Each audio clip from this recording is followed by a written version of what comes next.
Go. Makaksayan, magkakabit tayo interrupter relay sa may dual horn o loud horn. Ito siya kasayan, o. Masahin mo.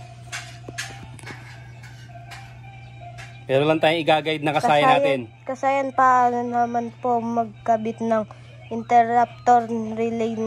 Nagkabit po kasi ako ng horn dalawa, tas may relay po na paano po dun ikabitat ang interrupter relay. Okay, ito siya. Ito yung interrupter relay. Tapos ito yung kinabit niya na na dual horn o loud horn. Ngayon, pupunta lang tayo sa relay. Huwag mo masyadong bibilisan yung mahihilo sila eh. Tandahan lang yung paglipat. Ito siya, ha. Ito yung relay natin. Ito, simpleng-simple lang to. Kayang-kaya nyo to. Walang kahirap-hirap siyang ilagay. Yan. Halimbawa, ganito yung ito, ha. Halimbawa, nakasakit kayo katulad nito. Ito. Pag naglipat kang set, huwag mo kang siya bibiglayin para hindi mahilo yung nanonood. Ito, ha.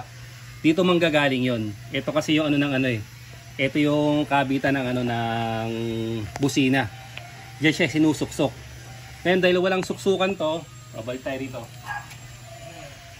Ito siya. Ito, ha.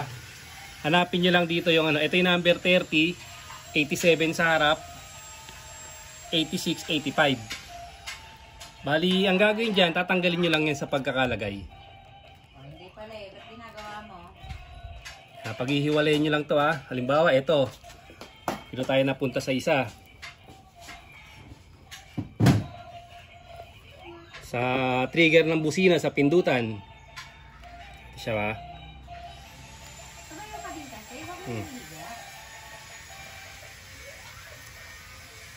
So, ay tinanggal muna natin yung dalawa.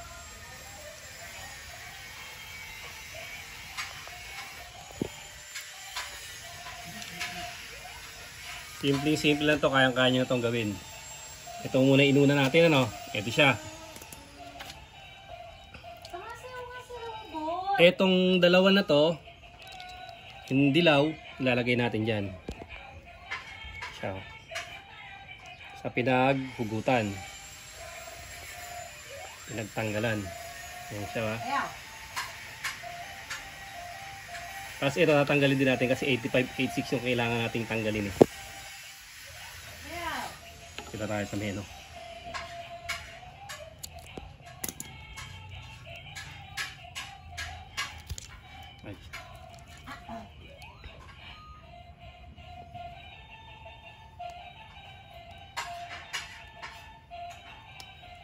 Siya, 85, 86. Ayan siya.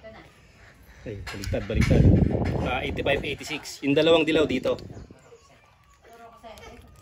Sorry.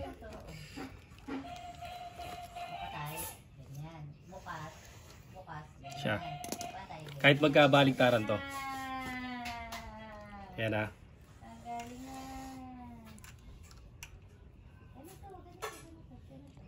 Tapos sa kabila.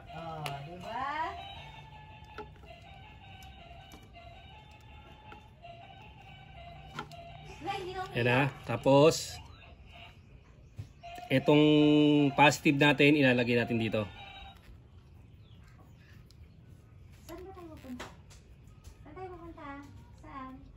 Tapos itong black ilalagay natin dito sa kabila yung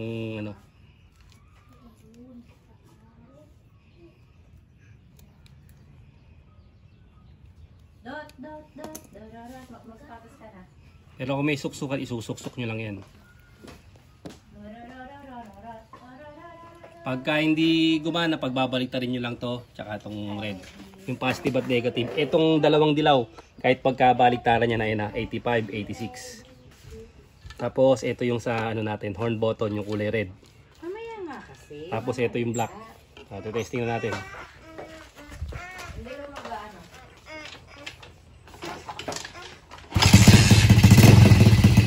Pag hindi gumana, babalik nyo lang.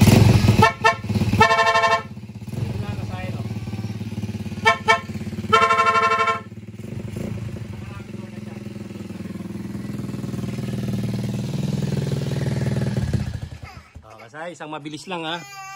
Etong dalawang dilaw, kahit magkabaligtaran siya, 85, 86. Tapos, etong black, ito yung negative. Tapos, ito naman yung positive, yung red. Halimbawa, hindi tumunog, pagbaligtarin nyo lang itong dalawa. Pag nagkamali kayo. Kasi ito lang naman ang hindi pwede magkabaligtaran dyan eh. Ngayon, ito yung ano natin, yung horn trigger, yung kulay red. Sa may pindutan. Tapos ito yung negative natin. Ayan yung body ground. Ito. Dito, tutok ka dito. Tutok. Huwag sa kung saan tumingin. Saglit lang naman tayo magbibideo. Ayan siya. Negative yung black, tapos positive yung red. Tapos yung dilaw, 85, 86 kahit magkabaligtaran. Hindi kayo magkakamali dyan. Napakasimple lang yan. Simpleng-simple lang yung pagkakabit yan. Tapos, okay na kagad siya. Oh. Stock horn. Pag diniin, rapid horn. Hanggang dito na lang mga kasayan. Salamat sa panonood.